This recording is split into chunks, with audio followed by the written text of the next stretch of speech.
قیامت کے دن تمام انسان، جانور، چند، پرند، حیوان، فرشتے سب فنا ہو جائیں گے، اللہ کے سوا کچھ باقی نہ رہے گا۔ اسی کو قیامت کہتے ہیں۔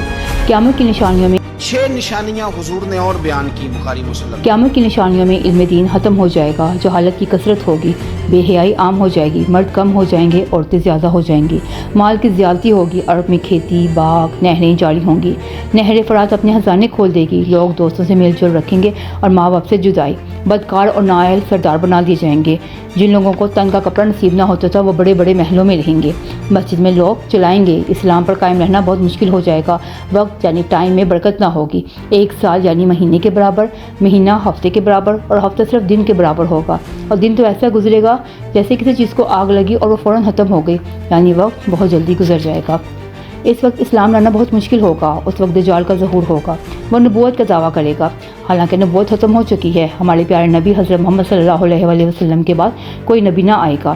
دجال ایک آنکھ سے کانا ہوگا، اس کے ماتھے پر کفار لکھا ہوگا، یہ بہت تیزی سے پوری دنیا کا سفر کرے گا، 40 دن میں حرمین شریفین کے علاوہ پوری دنیا کا گشت کرے گا، 40 دن میں پہلا دن سال بھر کے برابر، دوسرا دن مہینہ بھر کے برابر، تیسرا دن ہفتہ بھر کے برابر، باقی دن 24 گھنٹے کے برابر ہوں گے۔ اس کا فتنہ بہت سخت ہوگا، لوگوں کو کہے گا مجھے خدا مانو، جو انہیں خدا مانے گا اسے اپنی جنت میں ڈالے گا اور جو انکار کرے گا اسے اپنی دوزخ میں ڈال دے گا، مردے جلائے گا، پانی برسائے گا، زمین کو حکم دے گا وہ سبزہ اگائے گی، ورانے میں جائے گا تو لوگ مکھیوں کی طرح اسے لپک جائیں گے، یہ سب کچھ اس کے جادو سے ہوگا، جب وہ وہاں سے چلا جائے گا تو سب کچھ پہلے جیسا ہو جائے گا، یعنی اس کا جادو ختم ہو جائے گا، جب حرمین شریفین میں جانا چاہے گا تو فرشتے اس کا رخ پھیر دیں گے، دجال کے ساتھ یہودی کی فوج ہوگی، پھر حضرت امام مہدی کا ظہور ہوگا، قیامت کے قریب جب تمام دنیا میں کفر پھیل جائے گا، اسلام صرف حرمین شریفین میں ہی رہ جائے گا، اولیاء، ابدال سب وہیں ہجرت کر کے جائیں گے، رمضان شریف کا مہینہ ہوگا، حضرت امام مہدی بھی وہیں ہوں گے، اولیاء ان کو پہچان لیں گے اور لوگوں کو کہیں گے ان کی بیعت لے،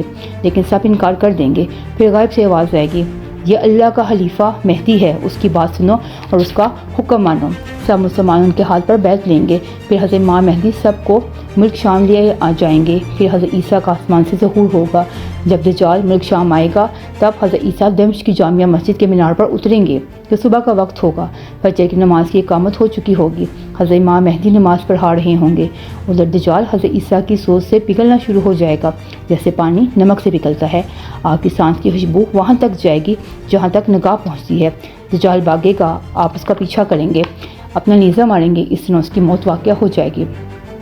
اس کے بعد یاجوج اور ماجوج نکلیں گے، یہ ایک قوم ہے، ان کی تعداد بہت زیادہ ہے، یہ زمین میں فساد کریں گے، یہ ہری چیزیں سب کھا جائیں گے، جنگلی جانور انسانوں کو چٹ کر جائیں گے، یہ سب دیکھ کر حضرت ذوالقرنین نے ایک دیوار کھینچ کر ان کا آنا روک دیا، جب دجال کو قتل کر کے حضرت عیسیٰ اللہ کے حکم سے تمام مسلمانوں کو کوہ طور پر لے کر جائیں گے تو یہ دیوار توڑ کر یہ یاجوج اور ماجوج نکلے گا اور بہت فساد مچائے گا، یہ حضرت عیسیٰ کی دعا سے اللہ تعالیٰ ان کا خاتمہ کر دیں گے، پھر جتنے یہودی اور عیسائی بچیں گے وہ سب آپ پر ایمان لے آئیں گے، تمام جہاں میں ایک ہی دین ہوگا اور وہ دین ہوگا ہمارا دین اسلام۔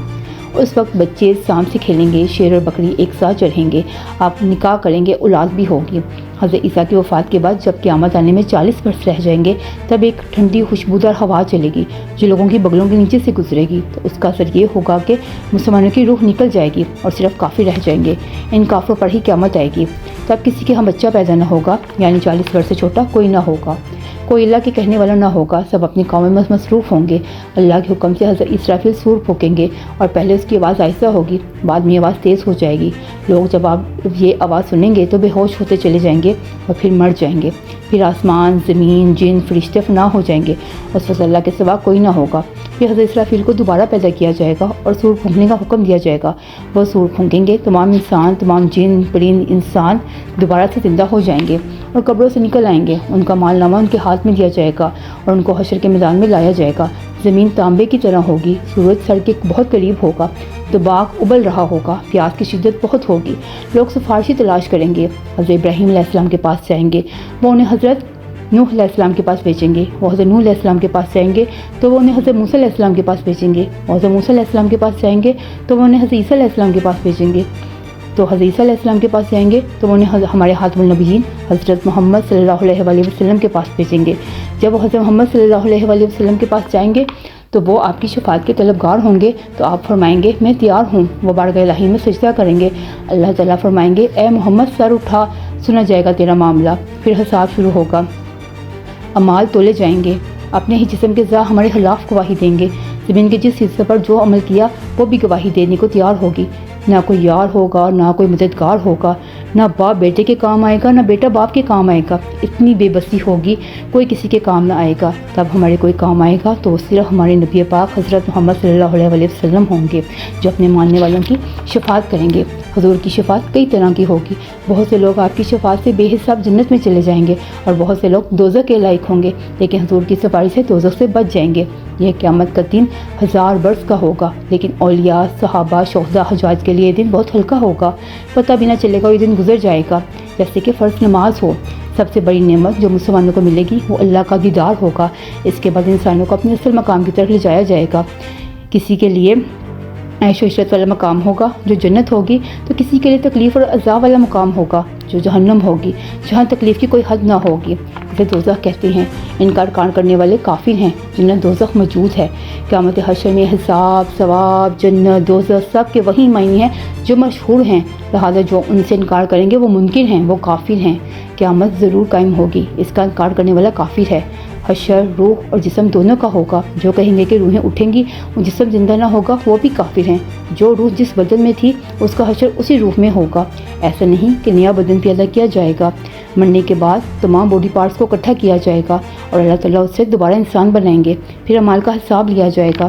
ایک میزان ہوگا، اس پر آپ کے اعمال رکھے جائیں گے، اعمال تولے جائیں گے۔ نیک اعمال والے جنت میں جائیں گے، برے اعمال والے دوزخ میں جائیں گے۔ وہاں ایک پل صراط بھی ہوگا جو بال کی طرح باریک ہوگا اور جہنم کے اوپر ہوگا۔ یہ جنت کا راستہ ہے، کافر اس کو پار نہ کر سکے گا اور دوزخ میں گر جائے گا اور مومن اسے پار کر لے گا۔ اتنی جلدی کہ ابھی ادھر تھا تو دوسرے ہی لمحے ادھر۔ کوئی تیز ہوا کی طرح پار کرے گا، کوئی تیز گھوڑے کی طرح، کوئی گرتے پڑتے اور کوئی تیز بجلی کی طرح پار کر لے گا اور جنت میں چلے جائیں گے۔ اتنی ہی جلدی پل صراط پار کر لیں گے۔ وہاں حوض کوثر ہوگا جو ہمارے پیارے نبی حضرت صلی اللہ علیہ وسلم کو دیا جائے گا۔ حق ہے، اس کی لمبائی 1 مہینے کا راستہ ہے اور اتنی ہی چوڑائی ہے۔ اس کے کنارے سونے کے ہیں اور اس پر موتی لگے ہوئے ہیں۔ اس کا پانی دودھ سے زیادہ سفید اور شہد سے زیادہ میٹھا ہوگا، مکھ سے زیادہ خوشبودار ہوگا۔ جو اس کا پانی ایک بار پیے گا وہ کبھی پیاسا نہ ہوگا، اور پانی پینے کے برتن ستاروں سے جڑے ہوں گے۔ جنت میں 2 نہریں ہوں گی، ایک سونے کی اور ایک چاندی کی۔ مقام محمود ہوگا، اللہ تعالیٰ اپنے پیارے نبی کو اس مقام محمود دیں گے جہاں اگلے پچھلے سب آپ صلی اللہ علیہ وسلم کی تعریف کریں گے۔ والحمد، ایک جھنڈا ہوگا جو قیامت کے دن اللہ تعالیٰ ہمارے پیارے نبی کو دیں گے، اور اس جھنڈے تلے تمام انبیاء کھڑے ہوں گے۔ جنت ایک ایسا گھر ہے جو اللہ تعالیٰ نے مسلمانوں کے لیے بنایا، جس کی دیواریں سونے چاندی کی ہیں اور مکھ سے بنی ہیں۔ زمین زعفران کی ہے، کینکر کی جگہ موتی و جواہرات ہیں۔ اس میں جنتیوں کے لیے نہایت خوبصورت موتی اور زیورات سے بنے ہوئے محل ہوں گے۔ جنت میں 100 درجے کے برابر درجے ہوں گے۔ ہر درجے کی چوڑائی اتنی ہوگی جتنی زمین اور آسمان تک پہنچنے میں لگتی ہے۔ جنت کے دروازے اتنے چوڑے ہوں گے کہ ایک بازو سے دوسرے بازو تک ایک تیز گھوڑا 70 برس میں پہنچے گا۔ جنت میں ایسی نعمتیں ہوں گی کسی کے خواب و خیال میں بھی وہ نہ ہوں گی۔ طرح طرح کے پھل، میوے، دودھ، شہد ہوں گی، اچھے اچھے کھانے، خوبصورت لباس جو کبھی کسی کو نصیب نہ ہوں گے۔ سینکڑوں حوریں ہوں گی جو اتنی خوبصورت ہوں گی اگر وہ دنیا میں جھانکیں گی تو ان کی خوشبو اور خوبصورتی سے لوگ بے ہوش ہو جائیں گے۔ جنت میں نہ نیند آئے گی، نہ ڈر ہوگا، نہ کوئی بیماری ہوگی، نہ کوئی تکلیف ہوگی۔ جو چاہے گا وہ ملے گا، وہ آپ کے پاس ہوگا۔ اس کے برعکس دوزخ اندھیری تیز کالی آگ ہے، یہ بدکاروں اور کافروں کے رہنے کے لیے بنائی گئی ہے۔ اس کی آگ روز بروز بڑھتی چلی جائے گی۔ جہنم کی آگ اتنی تیز ہوگی، اگر جہنم سے کوئی دنیا میں آئے گا تو اس کو دیکھ کر سب بے ہوش ہو جائیں گے۔ جہنم والوں کو بہت عذاب دیا جائے گا، سانپ بچھو کاٹیں گے، باری ہتھوڑوں سے ان کا سر کچلا جائے گا، بھوک پیاس بہت لگے گی، پینے کو اور کانٹے دار پھل کھانے کو دیے جائیں گے۔ جب ان کو پھل کھائیں گے تو گلے میں رک جائیں گے، پانی مانگیں گے تو کھولتا پانی دیا جائے گا جس سے پینے سے ان کی آنتیں پگھل جائیں گی۔ پھر یہ کافر عذاب سے تنگ آ کر موت کی تمنا کریں گے، تب موت بھی نہ آئے گی تو حضرت مالک کو پکاریں گے جو دوزخ کے دروغہ ہوں گے اور کہیں گے کہ ہمارا قصہ تمام کر دو۔ حضرت مالک 1000 برس کے بعد کہیں گے مجھ سے کیا کہتے ہو؟ اس سے کہو جس کی نافرمانی کی ہے۔ پھر وہ 1000 برس تک اللہ تعالیٰ کو ان کی رحمت کے ناموں سے پکاریں گے۔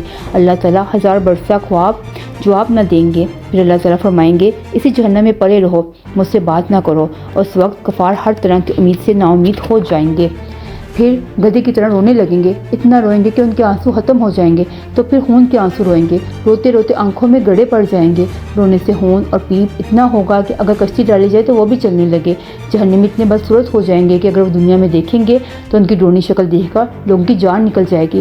پھر کافروں کو ان کے خود کے برابر صندوق میں بند کر دیا جائے گا، اس پر آگ کا کفر لگایا جائے گا، پھر صندوق کو بھڑکتی ہوئی آگ میں ڈال دیا جائے گا، ان دونوں کے بیچ میں آگ لگائی جائے گی، پھر آخر کار یہ کافر سمجھیں گے یہ عذاب بلا عذاب ہے اور یہ ہمیشہ ہے، ان کے اسی عذاب میں رہیں گے جو کبھی ختم نہ ہوگا۔ جب سب جنتی جنت میں چلے جائیں گے اور سب دوزخی دوزخ میں چلے جائیں گے تو پھر جنت اور دوزخ کے بیچ میں موت کو کھڑا کیا جائے گا، پھر پکارنے والا جنت والوں کو پکارے گا، وہ ڈر جائیں گے کہیں ایسا نہ ہو ہمیں جنت سے نکال دیا جائے، اور پھر دوزخوں کو پکارے گا، دوزخی خوش ہو جائیں گے کہ شاید ان کے مصیبت سے چھٹکارے کا دن آ گیا ہے، پھر حکم دیا جائے گا اور ان سے پوچھا جائے گا یہ کون ہے، تم اس کو پہچانتے ہو؟ سب کہیں گے ہاں یہ موت ہے، تو پھر موت کو ذبح کر دیا جائے گا اور کہا جائے گا اے جنت والو تم ہمیشہ کے لیے اسی میں رہو گے، تم کبھی نہیں مرو گے، اے دوزخ والو تم بھی ہمیشہ کے لیے دوزخ میں رہو گے، تم کبھی نہیں مرو گے۔ اس وقت جنت والے تو بہت خوش ہو جائیں گے، دوزخ والوں پر غم بڑھتے ہی چلے جائیں گے۔ Please subscribe.